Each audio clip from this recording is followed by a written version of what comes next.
Hi, pal. This is Tony Lockwood.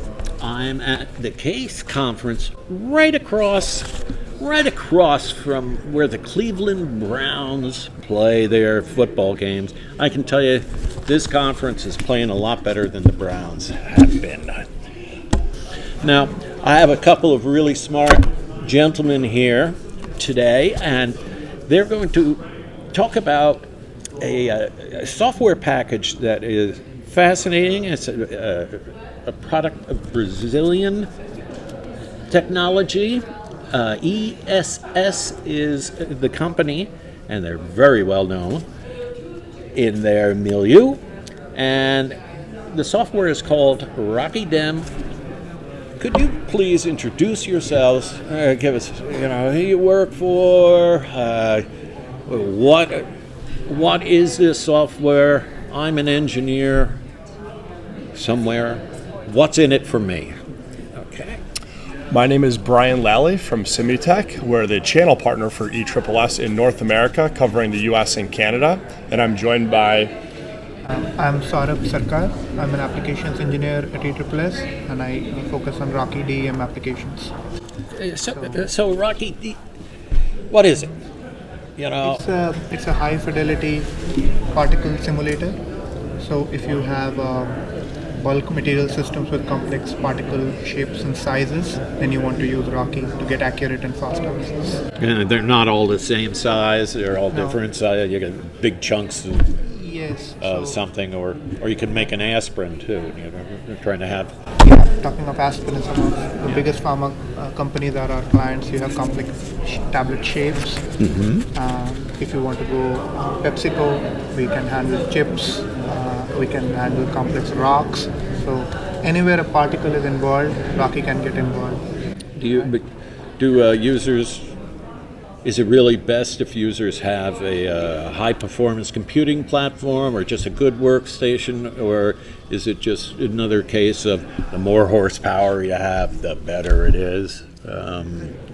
It's a first principle method, so it is, we solve what discrete element method is essentially solving each particle, Newton's equations on each particle. It's very computationally intensive. Mm-hmm. So the better the hardware we have, the bigger the case we can solve. So if somebody wants to do micron-sized particles, let's say, you want to have a very good hardware.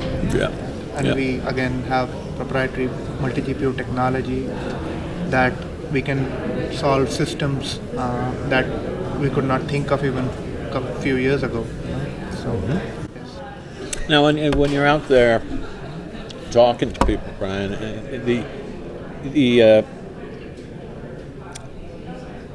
they're interested. What kind of challenges, though, do they face that they're asking you and you to solve for them?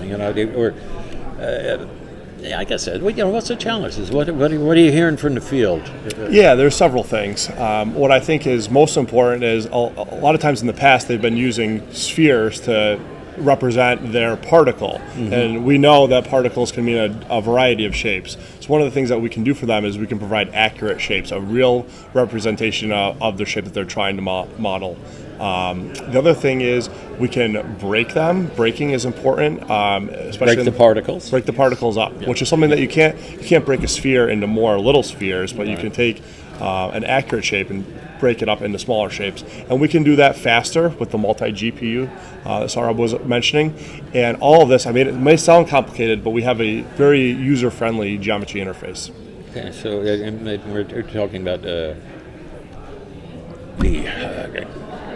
everything from conveyor belts to making aspirin to the mining, the bulldozers, everything really. Right. That's how it got started in the mining and metals field with chutes and mills and crushers. But now we're very well represented in the pharmaceutical and food processing as well.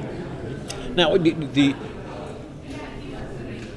people, your clients say we're going with Rocky DEM, okay?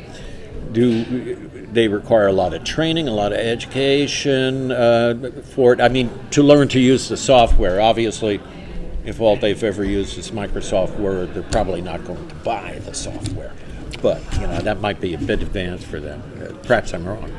Right. We'd like to think if they've already been using some other simulation tools, whether it's for structures or fluids, we'd like to think that those people that experience like that can pick it up, easy to use. There are some things that they might want to better understand the materials that they're putting into it. That might be the biggest challenge we've seen so far, that they want to understand their materials and how it will behave to be able to use the software more efficiently. Right. And how do you deal with the materials? Because they, the shapes can be all over the place with a lot of things, but certain materials behave differently coming down a chute, let's say. Let me add on to Brian's previous answer. Yes. So, and I'll couple with discussion.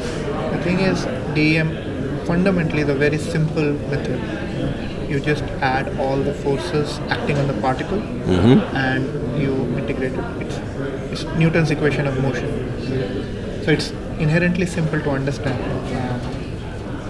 Now, it's a first principle method. So what we do is ask the user to input real material properties, particle size, shape, mass, density. So those are easy to understand. Sometimes we need to do some basic material calibration, but it's inherently very easy to understand and easy to use. Some of our clients have picked it up really As fast. long as they have their material information, so you they don't have. need to do because a lot of the ME community is used to mesh-based methods. So a lot of that requires a lot of additional steps. Now, fundamentally, DEM is a mesh-free method. You don't have to. No meshing around and so you no don't dealing have with to spheres to you make do believe. Particles. All you need is a particle size, shape, what mass flow rate.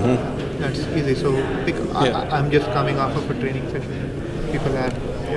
People can pick it up very quickly. Okay.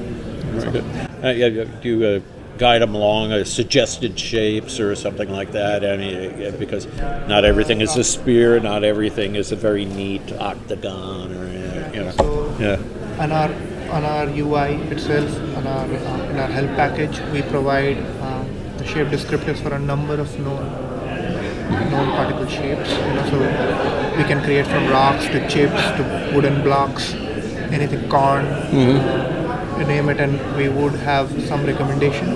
Or if nothing else, they can create their own geometry and import. Okay. I wanted to ask you a question about. It's a hot item at this show, democratizing the software. Do you find that your clients want to democratize the use of this software because it'd be handy to have more people involved earlier, or what do you think? Does that happen? You hear about that? Usually there's several analysts that will do the bulk of the heavy lifting with it, is what we see. Certainly it's easy enough to use where we think, design engineers and other people can pick it up to use it. But we typically don't see it as a big issue with Rocky DEM. People recognize the need for it. Certain individuals, certain analysts will pick it up and use it right away. Right. Well, I want to thank you very much for your time, gentlemen. The website is Rocky, like Rocky and Bullwinkle, ROCKY.ESS.co. And if you didn't get all of that, no problem. You can just write the DE editors. We'll make sure it gets there. And you should learn more about SimuTech Group. By the way, could you give us your web address, please? Yes, it's www.simutechgroup.com. All one word. All one word. All right. Well, gentlemen, thank you very much. Thank you Much very appreciate your time. Thank you. Thank you. Bye, pal.